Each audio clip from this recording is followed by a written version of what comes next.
first of all, congratulations on your re-election. You're not mayor though. I thought your ambition was to be almost immediately a mayor as soon as you possibly could. When are you planning your onslaught?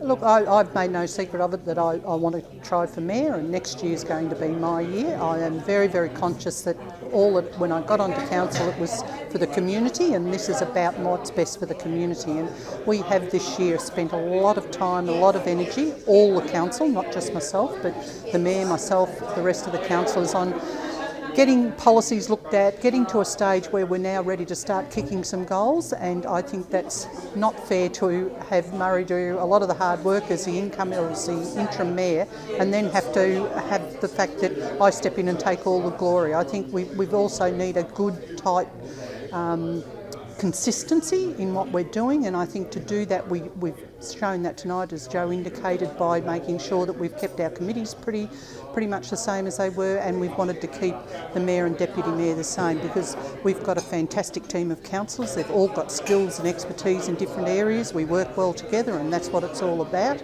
Murray and I seem to complement one another with our different styles and what we're doing, but we support each other to whatever degree that we need to make sure that we're seen as a good, strong, cohesive council, and that's what it's all about. And it comes down to and my thing for making the decision to stay as deputy mayor this year.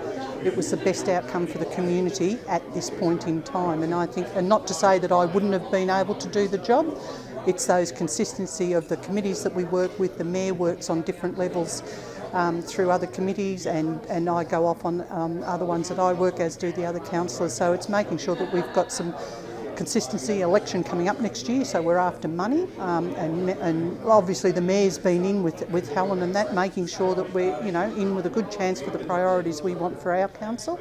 And I think it's absolutely vital that we continue to do so, and to do that we need to have a good, consistent, strong team at the head to lead us through to the election next year, which is about the same time as the election for the mayor and deputy mayor again next year. So it all ties in.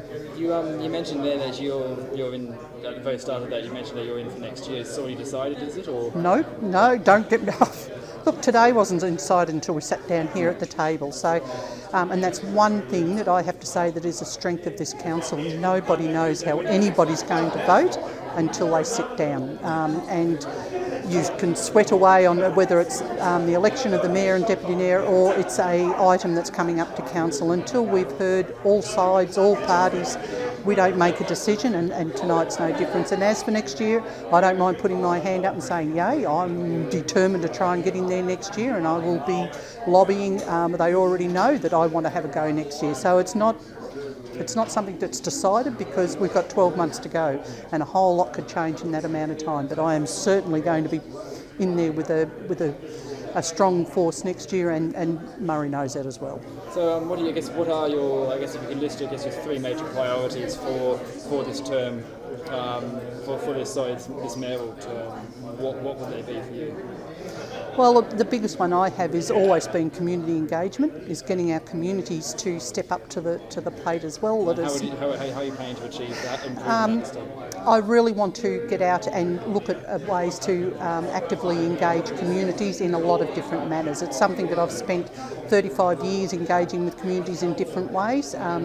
Now is a very good time to be doing that. There are lots of opportunities that have opened the doors through being on council, but also being able to use the links that I have through other activities that I've been doing over the past 35 years, plus using is not a good word, but the skills and the knowledge we have of the other councillors here, because it doesn't matter what we seem to talk about, somebody's got something that they're either tied up with or that sort of thing, which is a fantastic benefit. But the community engagement, because we've got a lot of issues, and that covers a lot, whether it's our rec reserves and our sporting, or the healthy side of it, or our food, or our kinder services, all that sort of thing. It's one of those. We've got a lot of issues out there that we need to, or even the dogs, even though I'm scared of dogs, the dogs on leash, all that. It's all about making sure that we don't get the same old.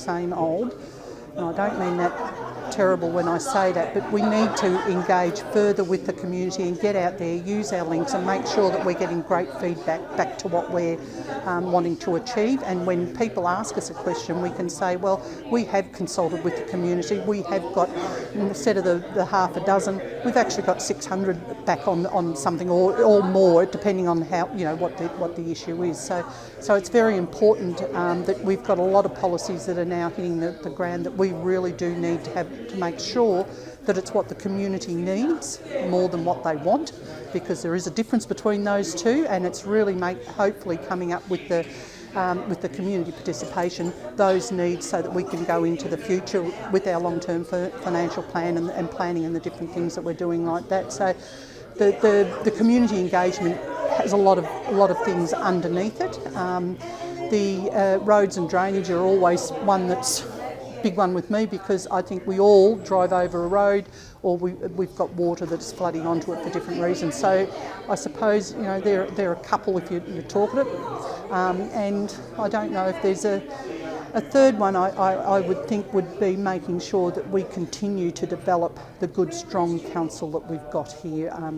Develop the relationship we have with the staff, because, you know, we have a lot of skills, both not just at the council level but also with our staff from Helen all the way down and through. So it's making sure that everything's linking, that we're cohesive in what we're trying to do, that we haven't got one part off doing this and another. It's knowing what's happening, what's going on, and is it what the community needs. And that's probably what I keep coming back to. It's what the community needs, finding out what it is, so engage with them, and then let's look at how do we plan that into the future for what we need. Does that kind of answer your question?